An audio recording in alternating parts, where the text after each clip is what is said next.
You're listening to Podketeers. Welcome to episode 263 of Podketeers. This week we catch up with some news regarding the Main Street Cinema, Disney officially dispelling rumors about the Tiki Room and the Country Bear Jamboree at Disney World, plus Gavin breaks down some of the history of New Orleans Square. We are officially signed up for the Chalk Walk. Since we're getting into this a little later than we anticipated, we're setting a very modest goal to try to raise $500. We're going to be working on some fundraising auctions, so keep an eye out for that on our social media. Just search for Podketeers on Instagram, Facebook, and on Twitter if you're not following us. Obviously, we would love to raise as much as possible, even beyond that $500 goal, since the money is going to help out the children at Chalk. So we would greatly appreciate it if you could repost our link or share it with your family and friends. Or hey, join the team. Help us raise money and come walk with us around Disneyland. The Chalk Walk is on Sunday, August 11th. We always have a great time walking together, and of course, it's for an amazing cause. For more information on making a donation, joining the team, or general information about Teamboat Willie, you can go to teamboatwillie.com. Before we start this episode, I want to send a big thanks out to the FGP Squad, our podcast Fairy Godparents, because it's their monthly support via Patreon that help make these episodes of Podketeers possible. If you like what you hear and would like to help us grow, you can head to podketeers.com/FGP for more info on how you can join the FGP Squad or even provide a one-time donation. Plus, signing up for the monthly contribution also gets you the official Podcast Fairy Godparent button. You're eligible for giveaways and all sorts of other good stuff. Once again, a huge thank you goes out to the FGP Squad for their support. And for more info, go to podketeers.com/FGP. All right, I think that's going to wrap it for this one. I think it's time to get this podcast rolling. So here we go. This is episode 263 of Podketeers.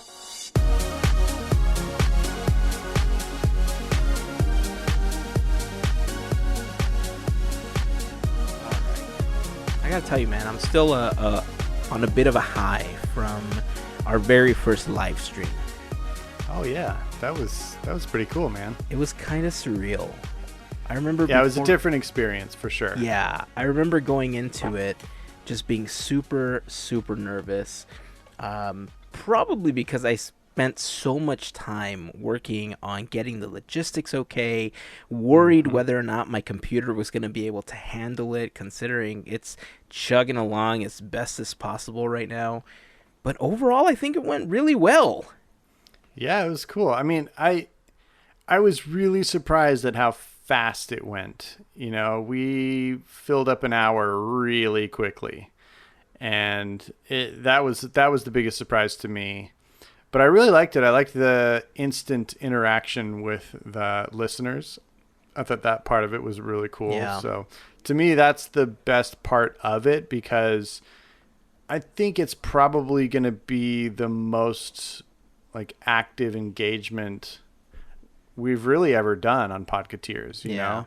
Because it's hard, on Instagram and Facebook and Twitter, spread out like that. It's hard to, really interact with everybody in a real way. But on that, it's live. It's, it's happening. It's grooving. It's cool. I like it. Plus, you never know what's going to happen because it's live. Right. So anything could happen. I think that was also, and I think anything did a couple of times. I was watching back when that firework went off outside my window, and my face was truly surprised. You look like deer in the headlights, like, oh God, what just happened? It was pretty priceless. I feel like, because I'm next to the window here, and I feel like the firework was about 20 feet away from my seat. It was really close. Yeah, that is pretty close. And it was pretty loud. But yeah, like you said, the hour just flew by. I had just a handful of starter questions that I thought that we might throw out into the chat. The chat reacted really well. I mean, considering that we only had a couple of little snags in the transitions and stuff like that, overall, dude, we came out of this with a W. Oh yeah, definitely. That one was, for our first stream, it was really successful. You talked about the graphics. I've seen the graphics and I've seen the transitions, and you did a freaking fantastic job designing those. Thanks, man. They look sick. If we may need to boost the flux capacitor or whatever to get them to, be smooth during live transmission, but we'll get that all figured out. And once we do, people are going to be really impressed because it looks fantastic. Thank you. I mean, if you can make me look sexy on YouTube, you've done a great job. Oh, you do that yourself, buddy. Yeah, as soon as we were done, I was looking at all the files and thinking, how can I shrink this? How can I make it smaller? What can I do to shrink this animation to get it to go faster? And I did. I created a new version of the animations that's half of the size and it's half of the time. So the transition happens just slightly faster, different type of transition, but overall, that it's just what we need, right? Just a quick transition screen. We can cut from one to another, but that's boring. That's not how they do it on TV. I want like to do it on TV. I know. So, like you said, growing pains will get better as we go. Yeah. The idea is to do one live stream for the FGP Squad monthly, and we're going to aim to do another live stream just that's open to the public. And we're thinking possibly doing it after the 4th episode of the month when we do the Armchair Imagineering, because I feel that there's a lot of people that want to talk to us about our ideas and what their ideas are. And so we're thinking if we do it after the Armchair Imagineering episodes, it might be the best time to have everybody just jump in and share their ideas. So we're going to work on that a little bit more, work out a few more things logistically, make sure that we're okay to stream, and pick a day and time. And of course, we'll post that on our social media. So if you're not following us, Podketeers on Facebook, Instagram, and on Twitter. As nervous as I was, I'm really looking forward to the next one. It's gonna be cool. Yeah, it's gonna be cool. I'm excited too. One thing that I mentioned in the live stream was, so remember how I mentioned that I was looking at new products for the gear section and for like fundraising things that we could have for Teamboat Willie?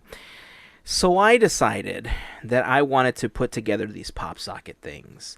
And so I got pricing, how much it would cost to get them made and how much it would cost to print them. And I thought, you know what? Just get blank ones. We could print our own logos and we can make as many as we need. And I made these and they look horrible.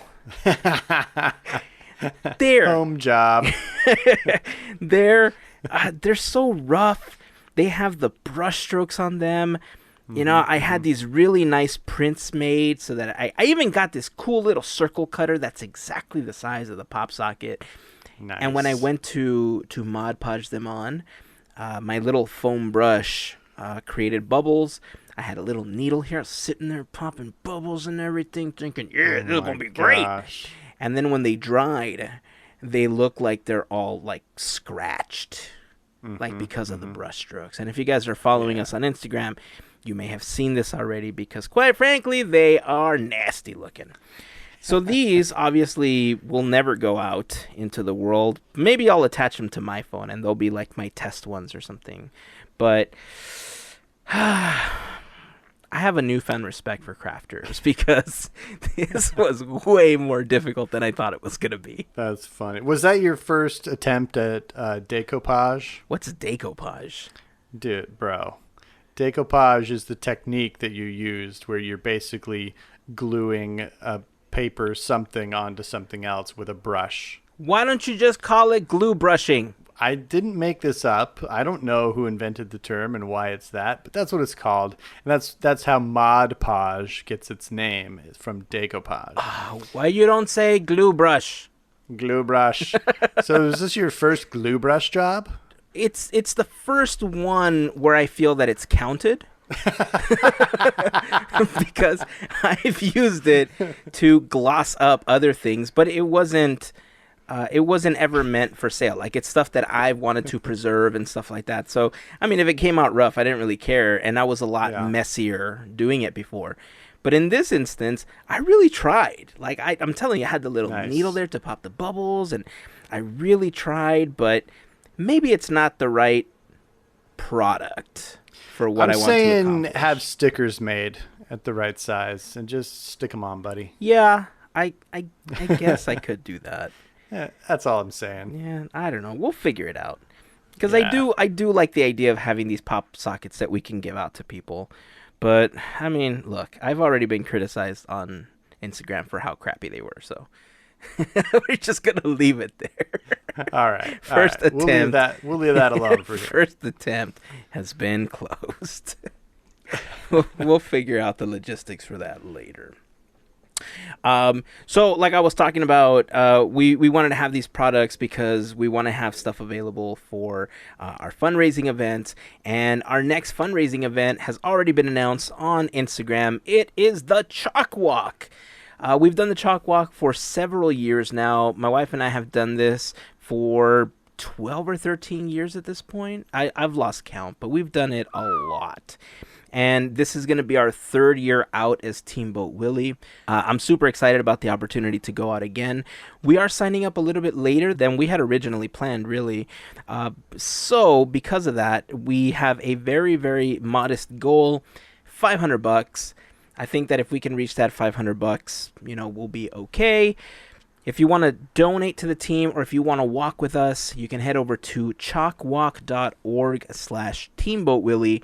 Or you can get a little bit more information about the team and a link to sign up or make a donation to either the team or to any of us by going to teamboatwillie.com. Super easy to remember because it's just like Steamboat Willie, toot toot, but without the S.com. Have to change it or because Yeah, you got to do the little run. Yeah, I got to do something a little more vibrato yeah. because I don't want them to sue us or anything. So copyright received. Right. I don't want to get that copyright strike when this goes up on YouTube. Oh my God. If they flagged you for that, that's just you'd be surprised what we've been flagged for before. It's ridiculous. So chalkwalk.org/teamboatwillie. We'd love to have you be a part of the team. The Chalk Walk is happening on Sunday, August 11th at Disneyland. And again, we've had so much fun doing it. We hope you can join us. And if you can't, we'd love if you can offer a donation to help the children of Chalk. In anticipation of the upcoming donations, we just want to thank you all in advance for your support. Oh, dude, did you see that they changed the Main Street Cinema back, since we're talking about Disneyland already? Yes. Okay. And rightly so. So we got the news that they changed the cinema back like the day after we recorded the last episode. And I'm a little surprised, and yet I'm not surprised that this change happened.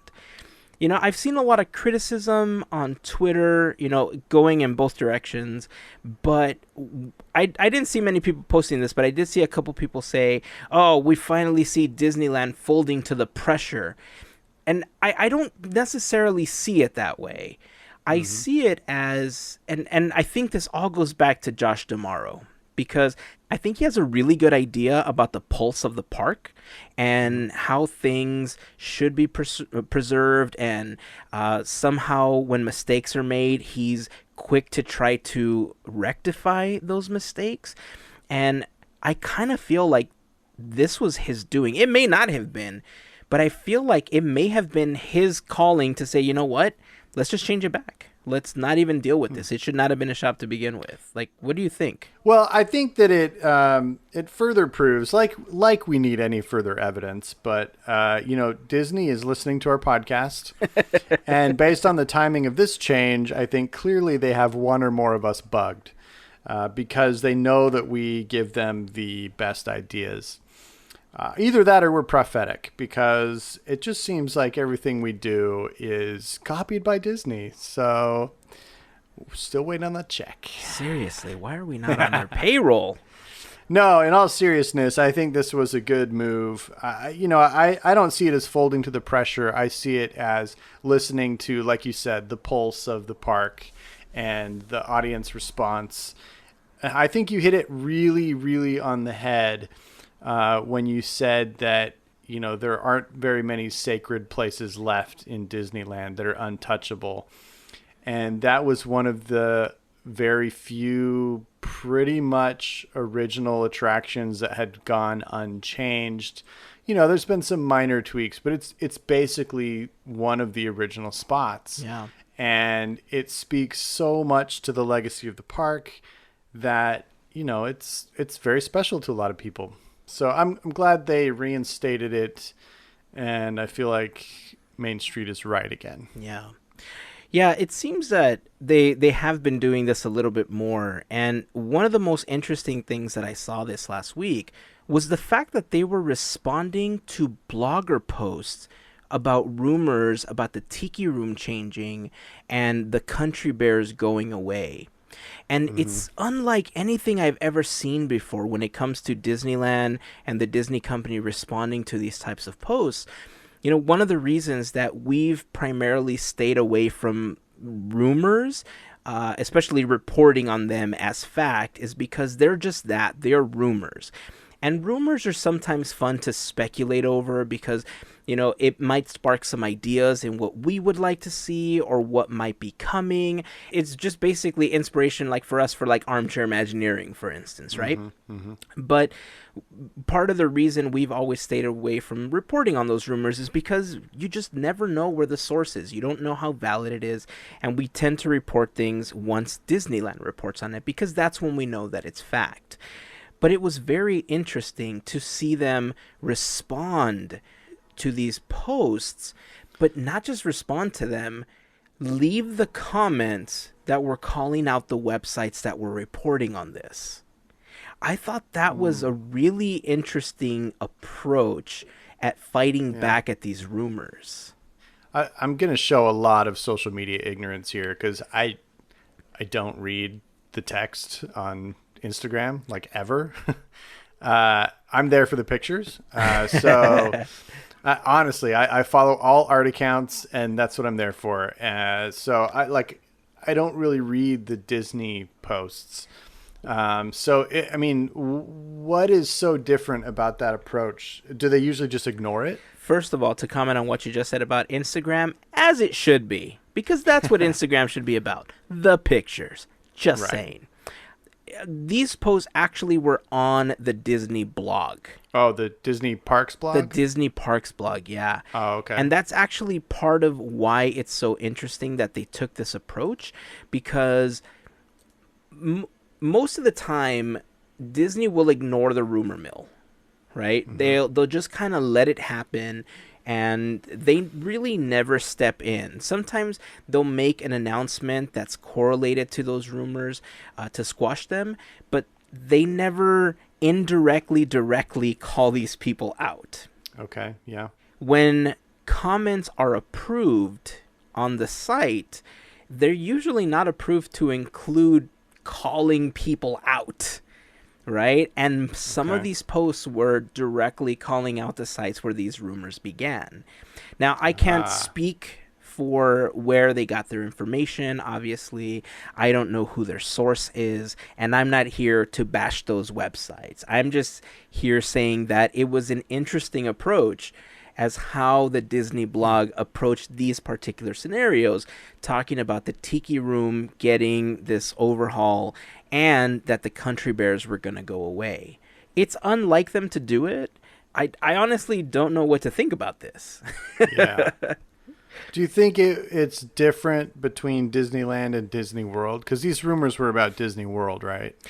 Yeah, but the Disney blog covers both parks. I know, but I wonder if approval is different for each resort. Sorry. Oh, interesting. You know what I mean? Like, who did you talk about before? Josh DeMauro?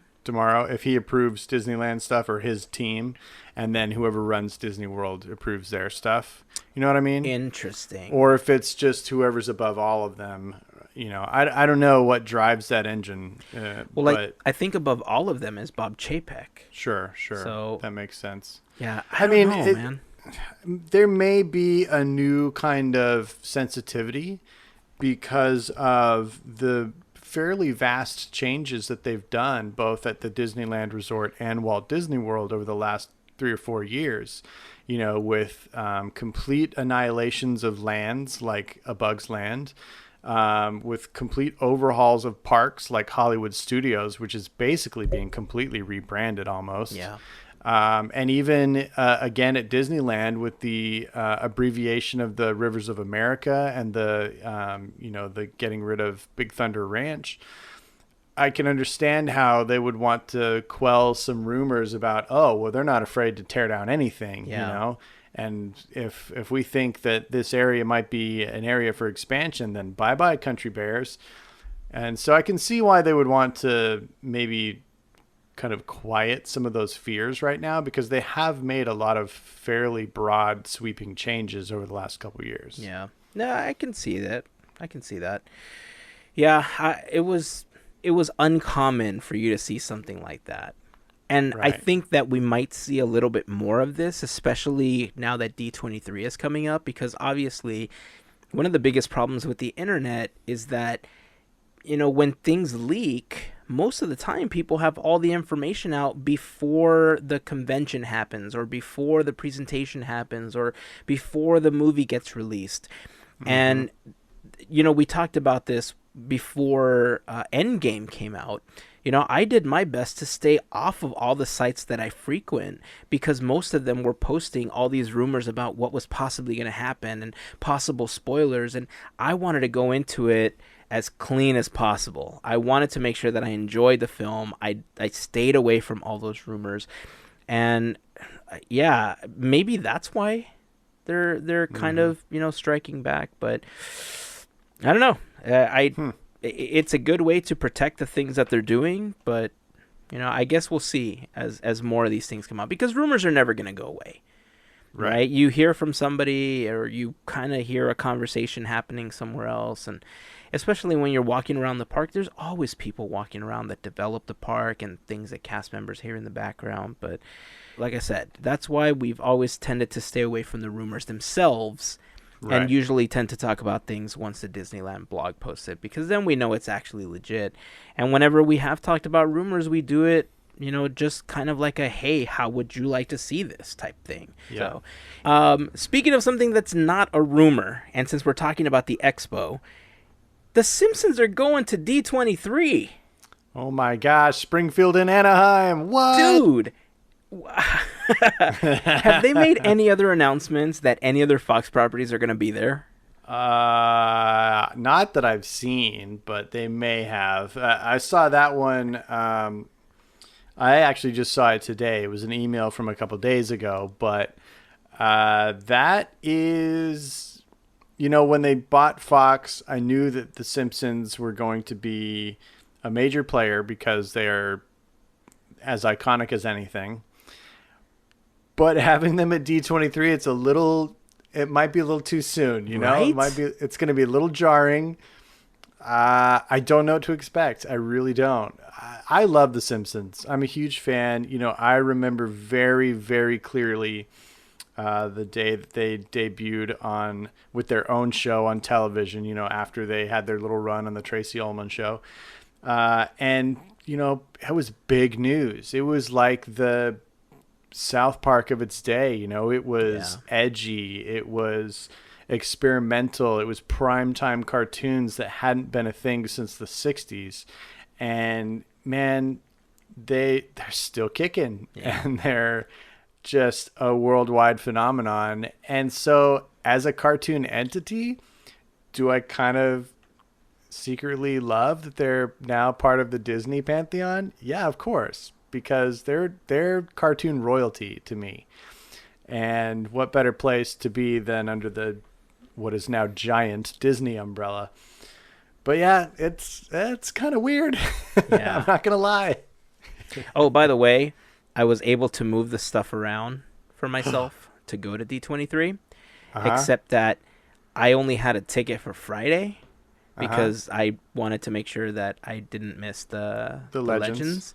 Yeah. And they're sold out for Saturday. So I'm only going Friday and Sunday again. Oh, okay. Friday and Sunday. Oh, man. All right. Well, I'll be there on Saturday to try and gather up as much expo-ness as possible. Awesome. Well, if anybody has an extra ticket that they're willing to give to me or sell to me so that I can go on Saturday. Let me know. Oh, Send me a man. DM because I do want to go now, especially now that I've arranged all that other stuff. I feel like, all right, I got the win on that one. Oh, no, it's sold out. You can at least come hang out in the Esplanade, get some food trucks. I could be total creeper status, but maybe I could just be a part of somebody's large costume. And I There could you like go. sneak in. I'll be like a trash can. And I'll just There you very go. slowly wheel it into the convention center. Amazing. Because that's always worked out, right? Heck yeah. Oh, one last thing that I wanted to talk about before we move on to today's topic. I'm really excited about it. Today, Gavin's going to be telling us about New Orleans Square. But one, have you seen or continue to see how empty the park has been since Galaxy's Edge opened? Man, with my move and then my long business trip that followed, I haven't been back to the park in almost a month now. Really? And it's driving me crazy because I keep hearing that it's paradise right now. Dude. With no crowds, no long queue lines, easy access even to Galaxy's Edge. Yeah. And that is... And I told you this was my secret hope, and this might be the case.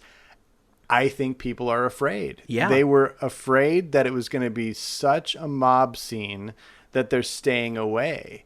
And it's to the point where Disney's actually having to adjust some of their restrictions. Mm-hmm. Did you hear about the annual pass holder, like bring a friend, they can get a park hopper for $100 deal? Yes. Fantastic What? deal, by the way. If Yeah. you know somebody that has an AP, this is a great time to get a park hopper because Yeah. $99 is a price that we haven't seen in quite some time, especially now that we have the peak times. But aside from that, they also lifted the cast member restrictions that were set to be lifted, I believe, in August. I'm not exactly Yeah. sure, but it sounded like August was when cast members were going to be allowed back into the park. That was lifted too. And the virtual queue that they created for entering Galaxy's Edge, the first few days it looks like people were slamming it, trying to get into it, and by 1 or 2 o'clock you were basically just able to walk in. Mm-hmm. And so that fear, I think, is real. I think it went a little too far because Yeah. I haven't seen Disneyland this empty in, I don't know, a decade and a half maybe? Yeah. Well, it's weird because all of the calendar pushing that they've done over the last several years, it has made the summer, like the end of June and all of July, actually a great time to go if you can stand the heat because they block out so many passes. That summer vacation section of the year used to always be just packed. It was just the worst. I remember growing up in Utah, our school year ended like 2 weeks before the school year did in Southern California. So we would always plan our Disneyland trip for somewhere in those 2 weeks to beat the summer vacation. Yeah. Because summer vacation was when it got packed. Now it hasn't been. And you combine that with this weird reaction of people not wanting to go because they think Star Wars is going to create this, total overcrowded effect. It's this weird, like, doubling up on unintended consequences. Yeah. And it's just so weird, man, because when you look at the Hagrid attraction, I forgot exactly what it's called over in Florida. Like, people are still reporting that they're waiting up to 10 hours. And I don't know how true that is. It could just be, like, internet hype, right? But people are lining up. They don't have a virtual queue. They don't have, like, any of these other things set up. It's just a really great attraction. And Yeah. I'm confused about what's happening because I think the Millennium Falcon attraction is good, and I think the land is absolutely gorgeous. But like you said, the scare tactics may have worked a little too well. Yeah. It's crazy. It really is crazy. You'd think that it would only last for like a week and then everybody would be like, hey, Californians, it's not crowded because nobody's showing up. And then everybody would go like, oh, cool, let's show up. And then it would be crowded, right? Yeah. But it persists for some reason. I guess everybody's like waiting for the other shoe to drop or something. Yeah. I'm just waiting for some freaking time I can go to the park. I kind of feel the same. I feel the same. And I hope I can Yeah. make it with all these 5-minute queues intact. Right? Because it'll be super nice. Yeah. be And able like to Peter just Pan walk is on. only a 2-hour wait now. Yeah. It's the shortest it's ever been. Ever. Right? Yeah. Well, if any of you have had a chance to go to the park, I mean, look, because we haven't been there to see it in person, we really are only seeing that side of the coin. So quite possibly a lot of the people that are going, maybe they're going so early in the morning that the crowds haven't gotten there. Maybe people are waiting for the sun to go down so that it's not so hot walking around. And then they can enjoy the evening. Because I've seen a lot of posts during the day, but I haven't seen the posts at night yet. And I think that's what I want to see. I want to see how many people are going like 3, 4 p.m. Because I have seen the Disneyland Twitter account post that Mickey and Friends is full. Obviously, that doesn't mean much because they like to close it when full floors are open. Yeah. But they tend to do it when they know they're going to have a bigger crowd at a specific time. So yeah, I would love to see the posts of people at night to see what the contrast is, because it's just baffling to me how these crowd levels have remained so low. And something that's made me a little angry is, why are people taking the sporks from Galaxy's Edge? This is why we can't have nice things, because people take them and post them on eBay. So I don't know what these sporks are. Are they metal sporks? They are metal sporks that don't have the prongs on the front. They're slightly askew to the left. So it's like a metal, like alien spork. And so whenever you would order your food, you get it as part of your meal, and you're supposed to put it back at Docking Bay 7. Is the primary place where we got ours. But when you're done with your meal, you're supposed to leave it there so they can wash it and they can, give it to somebody else. I've heard conflicting reports on what the number was that they actually had to start with. So I can't quote an actual number, but apparently they've lost more than 3/4 of them. And people are just posting them on eBay trying to sell them. Unbelievable. and That's so disappointing, man. It is. Like, why do people feel they've got the right to just steal? I mean, blatantly steal. That's sad. And, it happened previously with the menus from the cantina. They stopped handing those out because people were just taking off with those. Yep. And, it's really sad. It's like, I get it. It's expensive to go to Disneyland. Unfortunately, it's not accessible to everybody because of that expense. But that going into it. And it's not like Disneyland stole your money to get there. So there's no justification for trying to recoup a cost or anything like that. That's just greediness. Yeah. And opportunism. And I don't like those people. Yeah. Yeah, I'm with you, man. It's really horrible. I don't know what the approach is going to be to correct this going forward. More than likely, they're probably just going to have plastic forks. I haven't been there to know, but I know that they have stopped passing out the regular metal sporks now. And that's disappointing because I feel like I only had a chance to use them once. And had I known that, I would have at least taken a damn picture with my food and the spork. Well, I never even saw them. I don't even know what they look like. Oh, no. And I probably never will Check at this eBay. point. You'll see tons of what they look like. eBay's the worst. It's I feel like it's a black market. It's all just stolen goods. It's Hondo's black market. Oh, my gosh. Dude. Don't try and make it magical. It's Hondo. I'm not trying to make it magical. I'm very disappointed about it, as a matter of fact. Yeah, it's really unbelievable. Yeah. Anyway, enough talking about that. Before we continue and we move on to our main topic, I do want to remind you that this episode, like many others, is brought to you by the generosity of the FGP Squad, our podcast Fairy Godparents, because it's their support via Patreon that help make these episodes possible. So first of all, we just want to send a huge thank you to the FGP Squad, as always, for their support. If you want a little bit more information on how you can become part of the FGP Squad, you can head over to podketeers.com/FGP. You'll learn a little bit about what it is, how it started, and then there's a link for you to make a one-time donation via Patreon or to sign up on a monthly basis to help support the podcast. So if you like what you hear, that's a really great way to help us grow. And of course, again, to everyone on the FGP Squad, a huge thank you goes out to you for your support. Yep. Super thanks. All right, man. Are you ready? I'm ready. Because I'm ready to hear about Nolans Square. Am I supposed Sweet. to say it like that? Because I've always heard conflicting. It's Nolans. That I'm saying it wrong, and I'm always afraid that I'm saying it wrong. You were close enough, man. All right, that's good. And I can vouch for that because my mom is from Louisiana. So. Oh, right on. Okay, Yeah. well, then Tiana and hopefully your mom would be proud that I got that close. Cool. Cool. All right, so let's do this thing.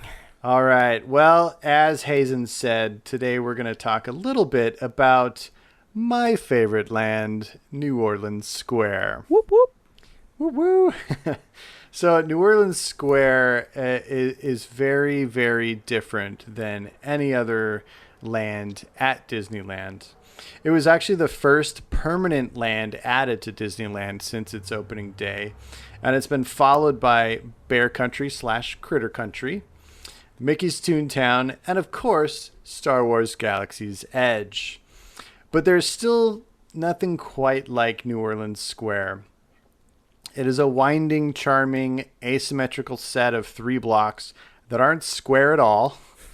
The narrow avenues of Royal Street, Orleans Street, and Front Street chop up the intricately detailed clusters of buildings and set the mood of exploration, discovery, and quaintness that's expected of the very best Disney-themed lands, both then and now.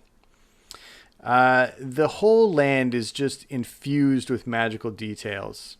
Architectural delights are just the beginning. While you stroll the lanes of the square, you'll discover many nooks, crannies, and hidden gems throughout. And the air is often filled with music, just like the city that inspired it. And one of the coolest things is, if you listen closely, you can often hear the citizens of New Orleans Square going about their daily lives in the upper levels of the buildings. So this was the first time outside of Main Street that they added sound effects like this, where the business owners and people that lived, in the places above the shops, you could hear them and what was going on in their lives. So it's really cool. They've done that in a couple places throughout the resort. And can I say that when you're along Rue Royale, that it feels more of a hustle and bustle than it does on Main Street. And yet just the sound effects really make it feel that there's so much going on around you. Yeah. As compared to like 1 or 2 sound effects that you happen to hear on Main Street. Because on Main Street, you hear more music. Right. Yeah, no, that's true. And part of that is heightened by the narrowness of those streets in New Orleans Square. Yeah. It kind of has that tight, like I'm really cruising down a narrow lane with lots going on, like street vendors and artisans, and you can hear things going on above, and if you're lucky you can hear some jazz music playing. And yeah, it's a feast for the eyes and ears everywhere you go, and sometimes the nose. And the nose, yeah. And actually the belly too, because there's lots of restaurants there. Delicious. Yeah. One of my favorite details is that of the ship sails, which you can see high above the roofline of the buildings at the back of the land. A lot of people never notice these ship sails, but you can see them quite easily when you're looking at New Orleans Square from afar, from like in front of Pirates of the Caribbean, where it meets the Rivers of America. But those ship sails are actually a nod to the actual geography of New Orleans, many sections of the city are actually below sea level.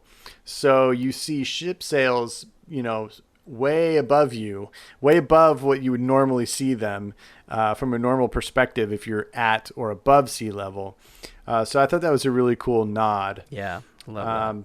Those sails actually also hide some searchlights, which is kind of cool too. I wish they were still as clever about hiding show lights on Main Street, but Or in they front seem of to, Phantasmic. yeah, they seem to be all about the show rather than the other things sometimes. Anyway, I don't want to tangent. New Orleans Square brought many new innovations to the park.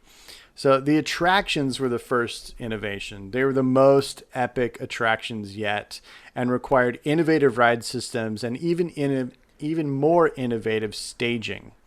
So for the first time ever, attraction show buildings had to extend beyond the bounds of the berm because they were so big. So this is the first time ever that the Disney Imagineers had guests travel underneath the railroad track and out into really big show buildings beyond the border of the park. And it really allowed for them to create these big, bar setting attractions. They became the new level of what e-ticket really was, when these attractions came out. A lot of the ride systems, of course, were, developed over many years and were drastically influenced by the rides that they created for the World's Fair in the mid 60s. They helped them further develop their Omni-Mover system for the Haunted Mansion, and of course the boat water ride system from Small World went into Pirates with some added updates. And really those two attractions, for my money, have set the standard for themed attractions around the world for 5 decades now. They're still amongst the very best in theming when it comes to attractions. And, I believe they can go toe to toe with anything really. They may not be as technically advanced as some of the more contemporary attractions, but Pirates and Mansion, hard to beat. They are hard to beat. Really hard to beat. And it's crazy because when you think about how they've stepped it up every time they've replicated the attractions around the world. Yeah. They set the standard, but they also gave themselves a new goal every single one. Mm-hmm. And every time I feel like they've just stepped it up, with the exception I've heard of Pirates at Walt Disney World. I've never seen it before, but I've heard that the one here is vastly superior.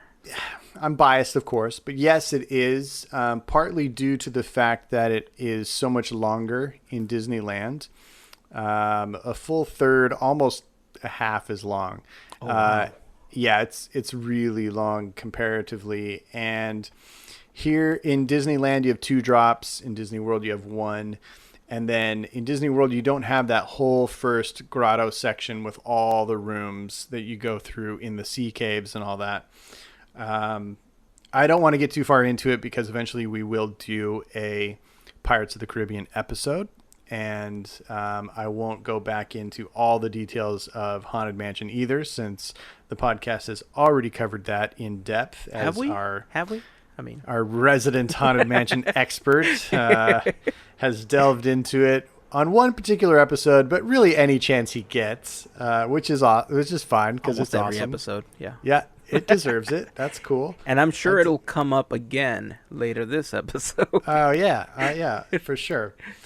So, to me, obviously any of the lands center around the attractions because that's what I'm most interested in. But the New Orleans Square brought so much else. It brought this idea of a cultural city in America, and it was the first time that Disney brought us theming that was of a truly specific place. Frontierland gave us kind of the general idea of the American West, and Adventureland gave us the general idea of many parts of the tropical world. And this was the first time they gave us something that was really, really palpable and recognizable. And so it really is a unique place, even with newly themed lands like Galaxy's Edge, which have a whole different level of theming, just absolutely brought the realism and the feeling of stepping into a movie. New Orleans Square brought the idea and the romance of stepping into an iconic American city, but it's a romanticized, idealized version. Yeah. It's cleaner, it's, safer, it's magical. It's got Disney magic all throughout it. And, it really, to me, set the bar for theming of lands as well. And so, to me, it's still the greatest land that they've ever created. And then to top it all off, you've got the best restaurants in the park, basically all in New Orleans Square, Yeah. And it's a really spectacular place. And of course the crown jewel being Club 33. And, Club 33 is still on my bucket list. I know certain other people on this episode have checked it off their bucket list. Not necessarily. not on this episode, but other people on the podcast have. Okay. Because I just want to clarify, we went in and had a quick drink, but we didn't get a chance to dine there. Okay. So to get an opportunity to dine there, or maybe have another drink again in the salon, would be fantastic one day. Got it. But it really was like a go in and go out sort of thing, because I don't want to get into the whole story. But it was technically for my wife's birthday. We weren't able to really enjoy a long period of time. But we have been in there, and I guess that's kind of like the, at least we've seen it type thing. Yes. So. Well, that's more than I've experienced, my friend. It's still fully on my bucket list. Hopefully one day I'll get to experience that. But I kind of want to go through a little bit of the timeline of New Orleans Square, because it is very long. The timeline from conception to the opening of Haunted Mansion is roughly the same amount of time that Disneyland itself took, from the first idea that Walt had for a park until opening day in 1955. The first ideas for New Orleans Square actually happened in the early to mid 50s. And the Imagineers actually began concepting in 1957. And as we know, we're approaching the 50th anniversary of the Haunted Mansion. So it opened in 1969. So, we're dealing with fully 12 years, maybe more like 15 total years of concepts and ideas culminating in what eventually crystallized as New Orleans Square. So it's kind of got this long patchwork of a history. So, like I said, 1957, the Imagineers were tasked with putting together some sketches for an idea of a New Orleans-style area. In 1959, they brought Raleigh Crump and Yale Gracie on board to specifically begin developing concepts for the Haunted Mansion. That's a full 10 years before that attraction opened, if you're keeping track here. And as early as 1961, Disneyland souvenir books actually began showing previews of the forthcoming land. So they were super jumping the gun, but they were ready to announce. Walt was really excited about it. The Imagineers were excited about it. At least they were dedicated to bringing the land, right? Yeah, absolutely.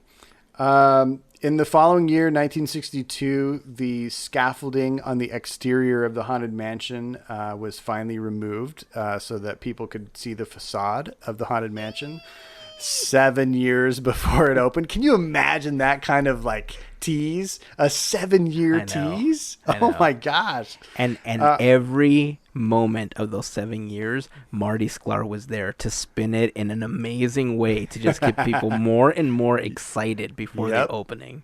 Yep, absolutely. I think the exterior of the mansion is one of the most interesting things in the park history because, there was a pretty defined standoff between Walt and the Imagineers that were working on the project.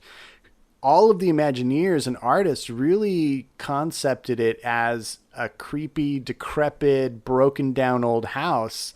And Walt wanted that pristinely manicured, beautifully painted, crisp, clean, amazing look. And as we all know, Walt won. Yeah. And I, for one, can absolutely appreciate Walt's vision of that. And I think it's so cool that we don't have the typical, dilapidated looking old house. We have this stately manner. I think it sets the stage and the contrast so much better. So I'm glad that happened. But it's still hard to believe that people looked at that for 7 years without being able to go in. It's insane to me. All right. So basically, as we know, the Haunted Mansion went through many iterations. It was finally, though, Raleigh Crump who kind of hit on the right tone for the mansion. It began with his Museum of the Weird and then just kind of snowballed from there and became what we know.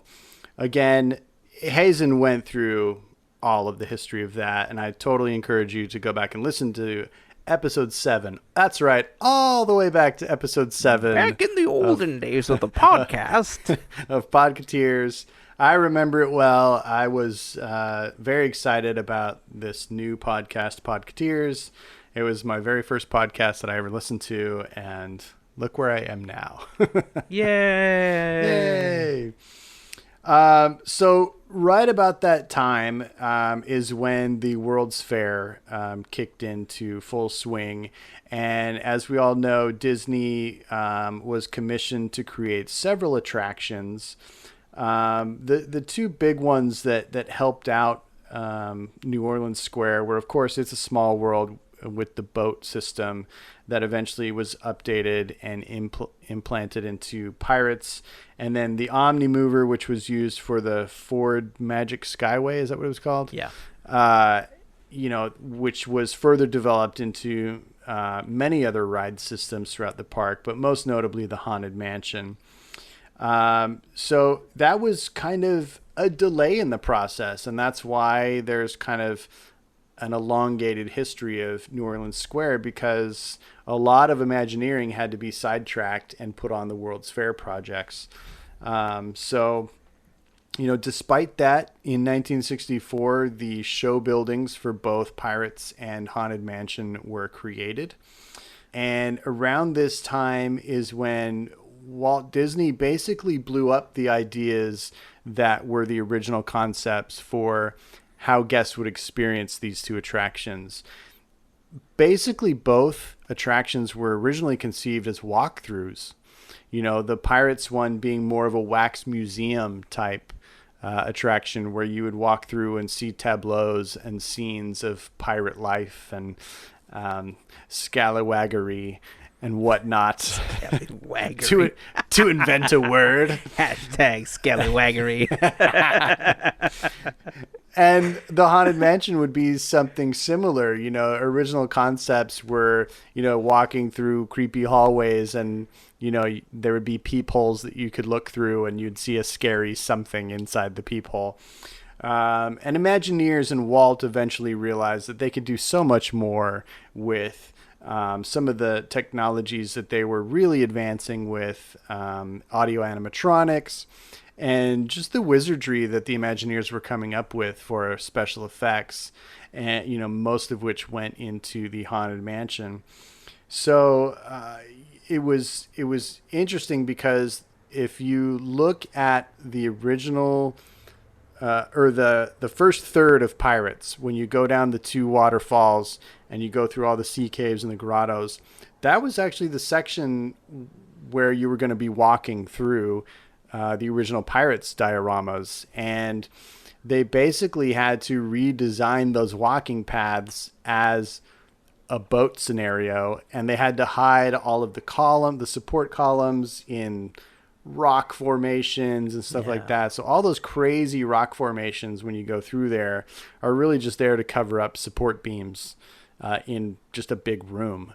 They did some really clever things there because it looks like it was designed that way, always meant to be that way. So they did some really cool stuff there. In 1966, on July 24th, New Orleans Square was actually opened and dedicated at a total cost of $15 million, which was about 90% of the cost of the entire park when it opened in 1955. I still hear that today. I know the number, and today I hear it, and it's still surprising to me. Yeah, that's called inflation, buddy. It's insane. But, it's interesting. We can kind of relate to it now with Galaxy's Edge opening with only one of its 2 attractions. Of course, then that opened with no attractions, just some restaurants and shops. But it speaks to how well designed the land was, that it was an instant success. It like I said before, it was Disneyland's first new land. And it was all designed specifically to be a replica of the French Quarter in pre-Civil War New Orleans, so circa 1850. It's just so specific in its time frame and its look, and what they did was just incredible. And like I said, it's been a favorite of guests since 1966 when it opened, and it really remains a top. All of their lands, I think. John Hench described it really well when he said, it's Disney realism, sort of utopian in nature, where we carefully program out all the negative, unwanted elements and program in the positive elements. In fact, we even go beyond realism in some spaces to make a better show. The streets were much cleaner than New Orleans had ever experienced. Frankly, if we created a total, perfect, authentic, themed experience where we had complete realism, it would probably be ghastly for contemporary people.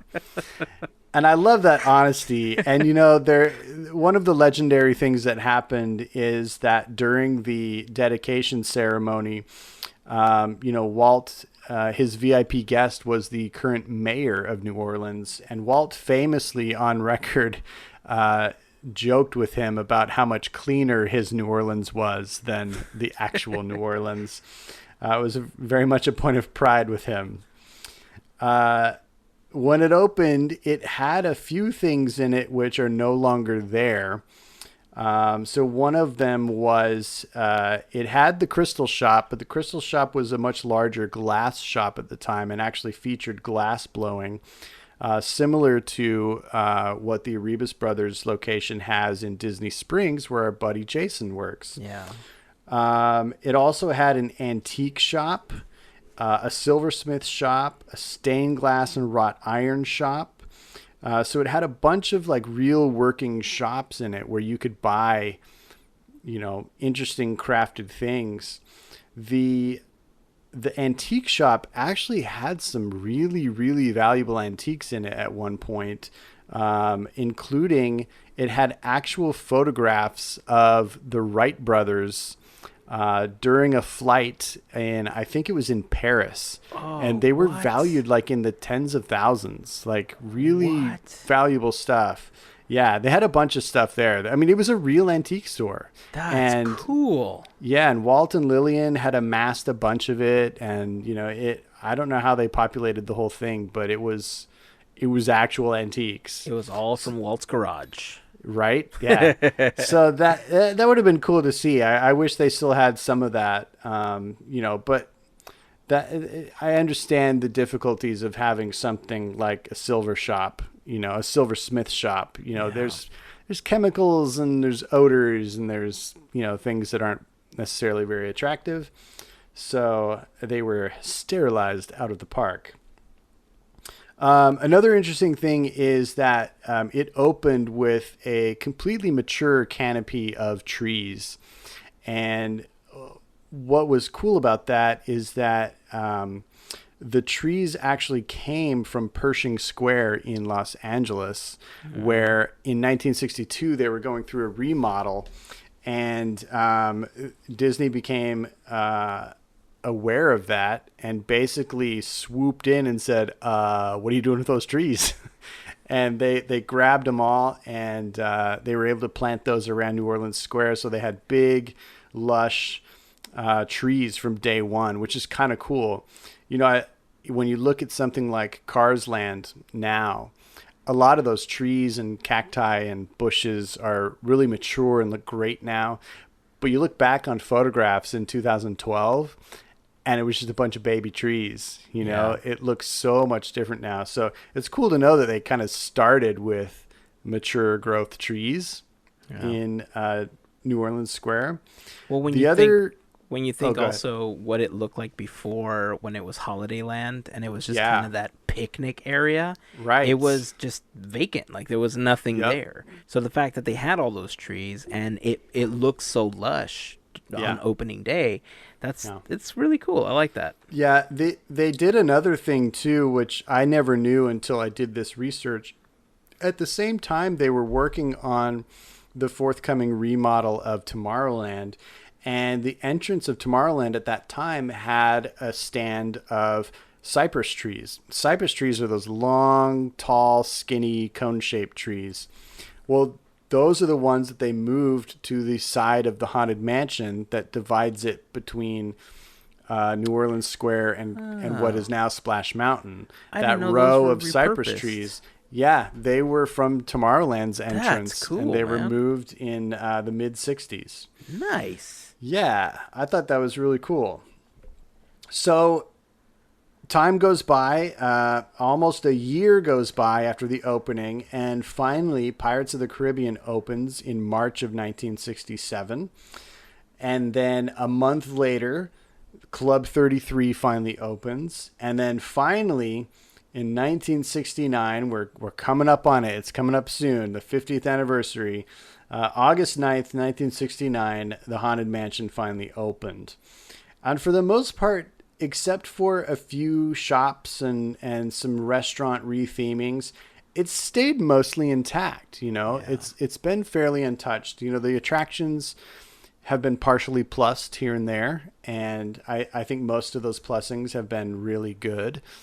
I enjoy pretty much all of them. You know, the one thing that many people just don't get to see and may never get to see is Club 33. You know, I'm not going to step on the toes of the next episode, but, you know, it is one of the most interesting things that I've ever known of in my life. It's a crazy, exclusive place that exists in one of the most public, iconic places ever. So it's this weird juxtaposition, and I'm fascinated by it. I've always wanted to go, and I'm pretty sure one day I'll get to go and experience it, and I look forward to that day.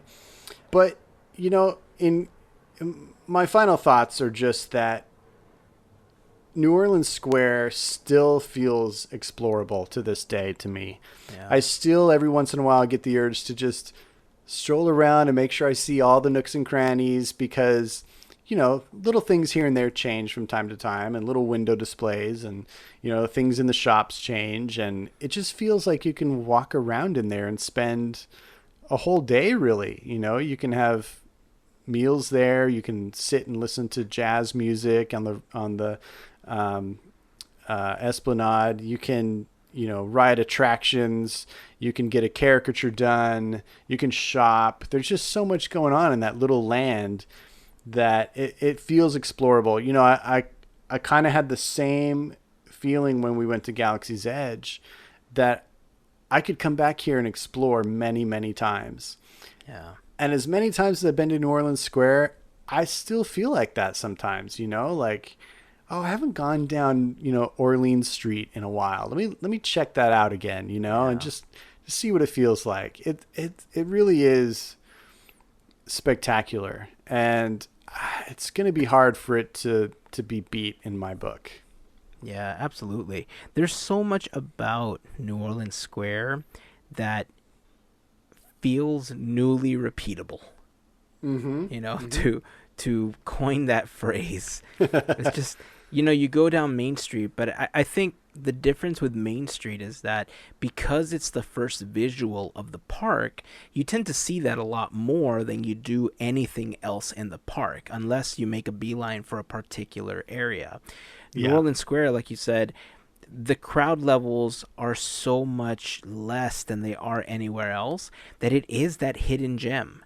And I think because of the fact that that it has that additional magic of Club 33 and now 21 Royal, the Dream Suite, which used to be the Disney Gallery, all that additional magic that's part of New Orleans Square makes it feel just more mystical than other lands in the park, because there's that tiny touch, that additional touch that Walt had in the area. Right. The little touch of Club 33, the little touch of him and Lillian going and getting all the things to adorn, New Orleans Square after their trip down to Louisiana. Yeah. And it's just, there's so much about it that's just that plus, of everything else in the park. So I know exactly what you're talking about, how it makes you feel.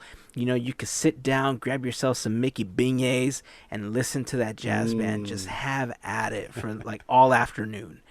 And I could just enjoy listening to the train, listening to the band, the smells coming from the French market. Just it's delightful to just sit there and enjoy the ambiance of New Orleans Square. Absolutely. You reminded me of one detail that I wanted to mention, and then I had one more thing that I wanted to mention after that, because we could basically do this for the next 4 hours and never run out of things to say about the square. Yes. But you mentioned the train, and there's a couple interesting facts about the New Orleans train station. The first fact is that train station that you see across the tracks, the little station that sits over there, is actually used in the film for the Lincoln attraction. So when he's at a train station in that film, it's that little train station set that they used. I just learned the other cool thing Sweet. About that is you can hear a telegraph message being tapped out on a telegraph, and what they're actually telegraphing there is Walt's opening day speech, which is awesome. Yeah, which makes me want to learn Morse code so bad. Right? Just so that I can sit there and live interpret that in my brain. Yeah, absolutely. Just for that. The other big cool thing is, when we were talking about our lunch date bucket list, I talked a little bit about Tony Baxter and how it would be so amazing to have lunch with him. And, how he always tells his story about, in his early days at the park, poking his head into Pirates of the Caribbean and basically getting the chance to be a sandbag and to test out the ride. They needed ballast for the boats, so he got to sit in Pirates and ride it for free for a while. But many years later, actually 2 decades later, he got to leave his own signature on the Pirates attraction. Do you know what he did to update that attraction in the 80s? Oh, in the 80s? Yeah. Let me think back. All I can think about is people in really neon clothes dancing in front of Splash Mountain. Okay. Well, it's kind of a trick question because it's actually a redevelopment of the front queue of the attraction. Okay. So when the attraction opened, you would walk right up to that door you walk into the building. That was all flat ground. So you'd walk out of Adventureland and there was kind of a slope up to the door of Pirates that went down towards the rivers of America. Well, when they began developing Fantasmic, they needed to redesign that area so that they could accommodate crowds around the rivers of America and also this queue for pirates. So Tony designed that whole pedestrian overpass and then the double queue design that comes out underneath it and then spirals up into that area, like something like quadrupling the amount of people you could coil through that area, and then also giving a walkover overpass for people that weren't going to either Pirates or Phantasmic.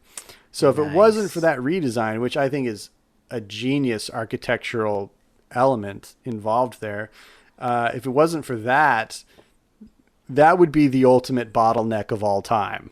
You know, without having that passover and, you know, the redesigned entrance. So I thought that was really cool that he finally got to come back and leave his mark on that attraction that really kind of launched him into his creative endeavors with Disney. Wow, that's cool. For some reason, I thought it was something on the attraction itself. Yeah, no, it was kind of a trick question. Yeah, that's cool, man. I like that. But I remember my earliest trip there, it was still that entrance right up to the door. So interesting. Yeah, it's weird when you look at pictures of it back then because, you know, there's no ramps or anything. It's just flat ground with a bit of a slope to it. I'm wondering, what year did that happen? I don't have the year in front of me. If it was in the late 80s when it was already done or it was in construction, I may not have experienced the old entrance. Because I think by the time that we went, if I remember correctly, I may have been old enough for that to have been finished. Got it. Yeah, I'm going to find some photos of this, and I'm going to put them in the blog post for the episode, podketeers.com/263, if you guys want to check that out. There's several websites I know that have really great archives, like Yesterland is one of the best websites to see some of these old photographs.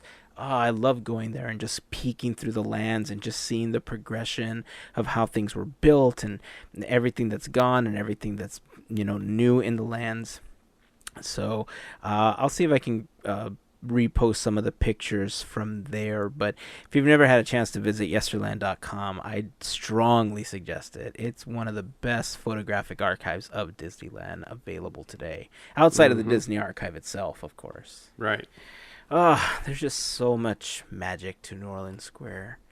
There really is. And, you know, with these kind of compressed segments, it's hard to narrow things down because with a land like that, you know, the history is as richly detailed as the land itself, really. Yeah. I mean, there's so much to talk about. I mean, we didn't even talk about the Blue Bayou, which is the coolest restaurant within an attraction like ever. It's so cool. You know what's funny about these segments is that it's difficult to select the item. Like you mentioned it earlier, you know, you talked about how we already kind of did the history of the Haunted Mansion. We kind of already did the history of Pirates of the Caribbean for one episode. But it's always difficult to know what to re-add because obviously everybody listening hasn't heard the archive of our episodes. Sure. They may not know the stories. And so you want to provide enough information so that you can do the land or the attraction or whatever you're talking about justice, but not so much that you're repeating all of the history that you already talked about in another episode, right? And so this whole time I'm thinking, is he going to mention the little brick wall? Is he going to mention the little brick wall? Because, I mean, that was a really important part of New Orleans Square. Is he going to mention the little brick wall? And there was no mention of the little brick wall. And I'm just thinking, like, okay, well, I mean, he's talking about the mansion's anniversary. He's talking about pirates and how I'm like, look, talk about the little brick wall. And so overall, there is so much, but I remember talking about that brick wall when we talked about it in the Pirates episode. So I don't want to get too far into it, but if you guys know what I'm briefly talking about, there's a segment of walkway in between the Rivers of America and the upper portion of New Orleans Square. And there's a tiny brick wall with a year that says like 1793, if I'm not mistaken. Is it 1793? Something like that. Something that sounds like that. Right. I don't remember the exact year, but there's this like little brick wall that's like, it doesn't look like it's a part of it. It looks like it was just haphazardly, bricked up. And that was supposed to be a connecting tunnel between Tom Sawyer Island and the Pirates of the Caribbean attraction and Haunted Mansion, when it was meant to be a walkthrough. And there was this whole story about Captain Gore and all this stuff that ties in New Orleans Square in a deeper way than it's currently tied in today. And I think part of the reason, maybe for us, I feel like maybe for us it feels so new every time we go, because we enjoy the attractions that are a part of the land, and we love the history and the concepts that went into the creation of the land. And I mean, I could be wrong. I would love to hear from everybody listening, if they feel the same way that we do when they're in New Orleans Square, or if they feel a little bit differently, or maybe you feel like that in a different land. And, let us know if it's a different land and why you feel like that. But maybe because we have this connection to pirates and this connection to the mansion, we have that just like extra bit of magic in our hearts whenever we're in that area, So I know Mel would be saying the same thing. Yeah. And especially because of the mansion. So, I mean, it's crazy because it's just so enticing, every time. Yeah. It doesn't seem to pale ever. Yeah. I mean, there were a few moments where I had some issues with the Club 33 remodel that happened a few years ago, and some of the exterior changes that made a few parts of New Orleans Square look a little different. But, I've come to terms with a lot of it, and overall it didn't really change the mood and the magic of the land itself. Yeah. Other than that, it's just such a perfect land, it's so well done. And, I think it did originally set the bar, and it still in many ways is the bar for a lot of types of lands. It's not the same kind of thing as Pandora, World of Avatar, or Galaxy's Edge. Those are kind of different beasts altogether. But in many ways, it's the Hogsmeade before Hogsmeade, Yeah. It's a very specific location that is even more challenging than a fantasy location that we saw on film like Hogsmeade, because it's a real place. And that's what I was going to say, that I think you hit it on the nose when you said earlier that it's so grounded in reality that it feels attainable. Right. Everything else just feels like a land that you're visiting outside of what's normal to you. Sure. If we can call anything normal. Right. Whew. Man, that was good. It's always fun to do these because it just gets me hyped to go back and experience it all over again. I know, especially with 5-minute crowds. Right? With 5-minute queues everywhere. Yeah, we need to capitalize on this summer. This summer, I think, is going to be a golden summer for annual pass holders. For real. The summer of AP. I was really hoping that for the anniversary of the mansion, they would bring back something special to the Haunted Mansion. They would somehow make space. We saw it happen with the Return of the Hatbox Ghost for Disneyland's 60th anniversary. But because it's such a milestone anniversary for the mansion, it's so easy to add something like the Candleman, that Rowley had concepted so many years ago, or come up with maybe a door that swings open, or like a projection of, the sea captain that Rowley had worked on. That was what impressed Walt and Yale and everybody. And I don't think that we're going to get anything for the anniversary of the mansion. And it's I don't know, upsetting. man. I don't know, because you remember when they unveiled Red at Pirates last year? Well, they added a whole other little vignette with audio animatronics and a special effect, which nobody knew about until that morning. So I could see them pulling something off here that's a total secret that will surprise people. you know what makes that different though? That where they placed Red is already like pre-built staging. You know, they didn't have to build anything out for it like they did for the Hatbox Ghost. And because of how the mansion is built, I feel like they would have had to board something up in order to make something like that happen already. I mean, maybe. I know what you're saying, but and I was referring to actually the pirate in the basket with the octopus. Oh, like okay. They added that. That was a total secret, right? Yeah. But of course, they did shut the whole attraction down for a couple weeks or a few weeks to do that, right? But if we're talking about just installing a character into the Haunted Mansion, if they've got the place mapped out, you can work on the wiring and the infrastructure and just hide it with props during, the times that the park is open. And really, it just takes an overnight install if everything's tested correctly. And True. I don't know. I mean, I'll be at that 50th anniversary party in the middle of the night. And if there's anything new and you get a text at 2 a.m. in the morning from me, read that text. You know what? I'm just going to be attentive on my phone. I'm not going to go to sleep till you go home. Okay. Which is probably going to be the case anyway, because I'm a night owl when it comes to working on stuff. So Right. I can see that. Oh, well, as much as I would like to continue our talks on New Orleans Square, we will continue them next week when we talk about Club 33. Yes, I'm so excited for that. I know how you're feeling. I know you're telling me too like much you've history. walked in, you've done it already.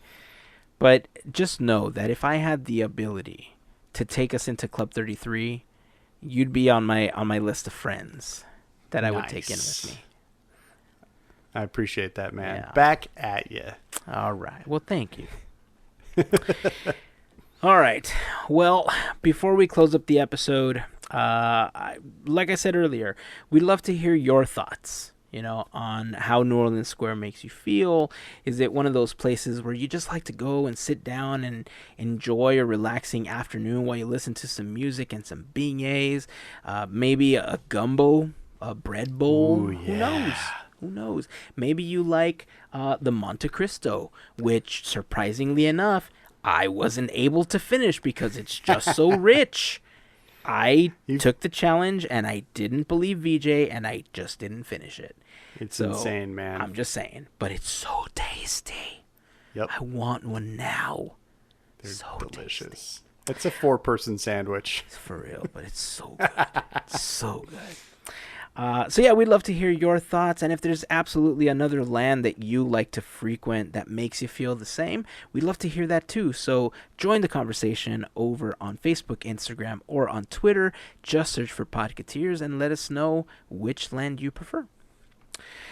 One quick announcement before we close up the podcast for today. As you guys noticed, Melissa's not here today. And, I contemplated talking about this earlier in the podcast, but Melissa is actually going to be taking a short hiatus from the podcast. If you follow her on Instagram, she posted that her mother has been very ill, and so she's going to be staying with her for some time to help her, through this. And so, we all talked about it, and Mel, you have our 125% support all the way through this. So just know that we're here for you. The listeners are here for you, and whatever you want to throw out into the universe, whether it's positive thoughts or prayers or pixie dust or whatever you want, we are throwing all of that out towards you and your mom and your family while you stay with her as she gets better. Just wanted to make that announcement in case you're wondering, and in case you don't hear Mel in some upcoming episodes. But the good news is that she will be very active on social media. She's one of our primary posters to Instagram, Facebook, and everything. She does an amazing job with that. So if you want to connect with her, obviously that's going to be the best way to do it.